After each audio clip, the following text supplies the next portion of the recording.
O jornal não tem obrigação com a verdade, até porque a verdade é relativa. Tu pensa numa garrafa pela metade, tu pode dizer que ela está meio cheia ou está meio vazia. As duas estão certas, então a verdade é relativa. A obrigação do jornal é vender jornal. Para vender jornal, normalmente as pessoas compram quando tem alguma coisa falando mal. Falando bem não vende. Então é isso aí. Por isso que eu falo mal do SUS. Mas o SUS fala mal isso aqui e o resto é bom, mas eles preferem falar isso aqui que é ruim. Os meios de comunicação e aí os jornalistas são os grandes responsáveis pela desinformação, pela construção de uma imagem distorcida e preconceituosa e, mais do que isso, a grande maioria dos jornalistas faz uma defesa do setor privado de saúde, o que é, né, um desserviço para a sociedade brasileira. Vai na Santa Casa em Porto Alegre e vê as pessoas transplantadas pelo SUS sem gastar um tostão. Você quanto é que sai um transplante? 150 a 200 mil dólares. Você não gasta R$1, tá com um pé na cova e outro no sabonete, como se diz, e sai dando risada, pronto para viver o resto da vida. Tudo pago pelo SUS. Como é que pode falar mal do SUS? Quando um jornalista, que em tese, né, é o profissional que tem esta função de fazer, né, não só informar, mas de formar a opinião pública em relação ao sistema de saúde, ele vai comparar um plano privado com o sistema público, ele esquece uma questão central, que o plano privado só atende quem tem capacidade de pagamento. O plano público tem que atender a todos. Eu sou francamente favorável, eu acho o SUS uma entidade que deveria ser reconhecida como de utilidade pública, e ela é de utilidade pública, pelo grande serviço que ela faz em favor dos pacientes, salvar vidas e vidas todo dia. Só que isso não se fala. E deveria cada vez ser mais carreado recursos para ele, para evitar com esse problema de excesso de demanda, que mostram todos os dias, de novo, a imprensa mostrando o lado ruim, mas que infelizmente acontece, que são os serviços de urgência com o dobro, o triplo da capacidade. Esse discurso de que, primeiro, o setor privado é mais eficiente que o setor público, ele é, no mínimo, equivocado. Por quê? Porque eu estou olhando cenários completamente diferentes. Porque o SUS é mais do que o sistema público. A prestação de serviço médico, hospitalar, odontológico e medicamento. O SUS é vigilância epidemiológica, é vigilância sanitária, é vigilância do trabalhador.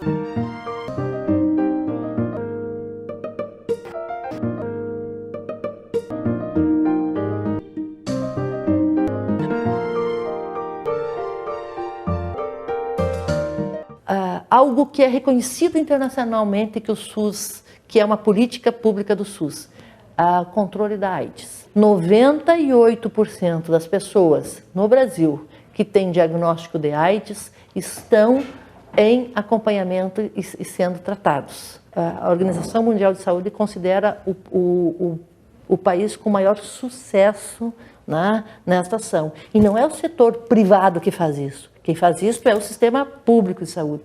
Segundo grande ação que o Brasil tem e que é reconhecido mundialmente, que é o nosso programa de vacinas. Hoje o Brasil é o país que tem a maior e a melhor cobertura pública de vacinas no mundo. Melhor que os Estados Unidos, que o Canadá, que a Europa, né? Público gratuito. O Ministério da Saúde define qual é o percentual de criança que nós temos que atingir. Nós temos que atingir essa meta. Isso nos garantiu que nós não tenhamos caso de paralisia infantil nos últimos 15 anos. Hoje, na questão da vigilância sanitária, né, toda a nossa questão do controle da produção, da distribuição, na distribuição no sentido do deslocamento e nos pontos de venda dos medicamentos hoje no Brasil, nós somos referência no mundo. Né? Nós fomos o primeiro país no mundo a quebrar as patentes de medicamento. E quebrar patente de medicamento é algo...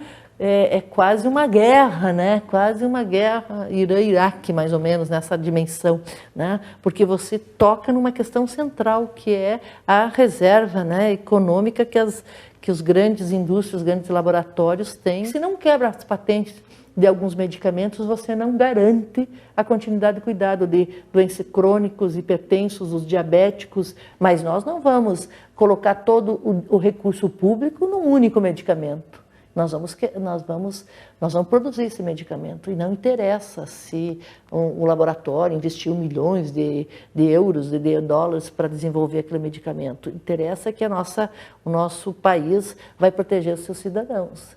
Para entender a atual estrutura da saúde no Brasil, é preciso fazer um resgate histórico do modo como a saúde foi tratada ao longo dos anos desde os primórdios da civilização brasileira. No período do Brasil colônia, os serviços de saúde eram prestados por pajés e curandeiros, que ofereciam assistência através de ervas, rezas e cantorias. Em 1789, haviam apenas 4 médicos em todo o Rio de Janeiro. Estes prestavam atendimento preferencialmente aos mais abastados. Esse cenário passa a mudar com a vinda da família real ao país em 1808. Nesse período, é montada uma pequena estrutura sanitária para atender às necessidades da corte e são criadas 2 escolas de medicina no país, uma no Rio de Janeiro e outra em Salvador.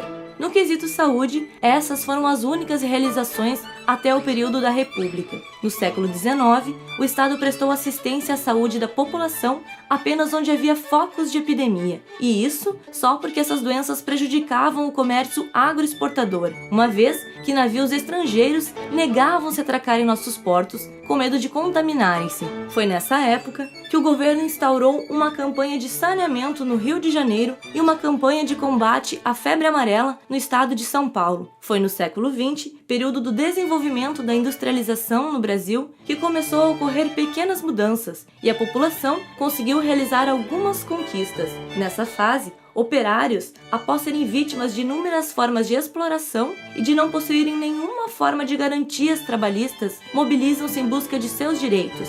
E é em 1923, através da Lei Eloy Chaves, que estes trabalhadores provocam uma primeira alteração. Nessa fase, são criadas as caixas de aposentadorias e pensões, que eram instituições sustentadas pelas empresas, as quais garantiam assistência médica aos trabalhadores de certas categorias. Em 1930, Getúlio Vargas transforma as CAPES em institutos, os chamados Institutos de Aposentadorias e Pensões, que passam a ser administrados pelos sindicatos e não mais pelas empresas. Além disso, a organização passa a ocorrer através de categorias profissionais. Nesse período, o Estado passa a ter maior participação na organização e na administração da saúde da população. Contudo, os investimentos públicos nessa área continuam insignificantes, com ações apenas em focos de endemia. Em resumo, a saúde dos brasileiros naquela época estava à mercê dos sindicatos, empresas privadas e associações beneficentes. Já em 1960, é criada a Lei Orgânica da Previdência Social, mas ela só entra em vigor em 1967, com a criação do Instituto Nacional de Previdência Social. Esse órgão assegura a todo trabalhador com carteira assinada, que for contribuinte da Previdência, o direito de receber benefícios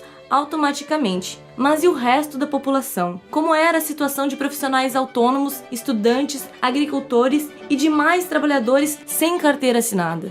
A única cidadania que era reconhecida era o Estatuto de Trabalhador. E quem não era trabalhador não tinha nenhuma cidadania, entendeu? Não tinha estatuto. E aí esse Estatuto de Cidadania colado à ideia, à condição de trabalhador, perpassou 100 anos na nossa experiência social brasileira. E a Constituição de 88 vem e funde isso, e diz, olha, direito não tem a ver com a tua inserção no mundo do trabalho. Direito não tem a ver se tua carteira tem ou não tem dinheiro. Direitos, né, tem a ver com o fato de você ter nascido no território brasileiro e ser um cidadão brasileiro. Então, você achar que o serviço que nós temos que privatizar, que o SUS, nós temos que acabar com o SUS, é um discurso da direita, né, um discurso dos grandes grupos econômicos, porque daí nós vamos ter 80% da população que vai estar berrando em algum lugar. E aí, para diminuir a pressão, tu faz o quê? Compra atendimento, não importa de que qualidade, de que compromisso, tu vai comprar serviço e alguém vai ganhar dinheiro. Depois de 500 anos, pela primeira vez, nós reconhecemos que a saúde é um direito de cidadania e o acesso a ele é universal. Se 80% da população não tem capacidade de comprar serviços médicos hospitalares, eles não pertencem à sociedade. É isso que está colocado dentro de uma sociedade capitalista. E o SUS, ele é uma proposta de inclusão. Ele tem na sua origem esta concepção que a gente discutiu lá nos anos 80, que o direito à saúde é um direito de cidadania. Como nós temos o direito à vida, que é a tese da cidadania.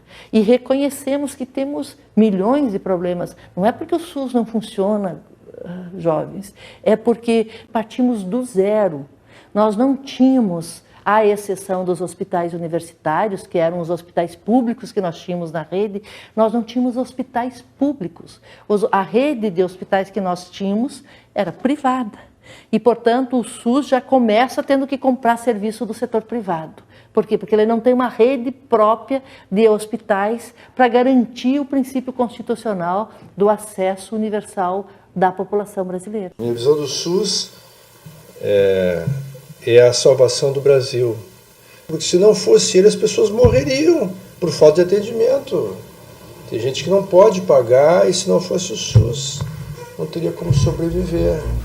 A geração de vocês, se não entender que isto é algo importante, vocês têm o dever de colocar algo melhor que substitua a constituição do Sistema Único de Saúde, mas não esqueçam, para atender 200 milhões de pessoas e não para atender meia dúzia que tem a carteira cheia de dinheiro.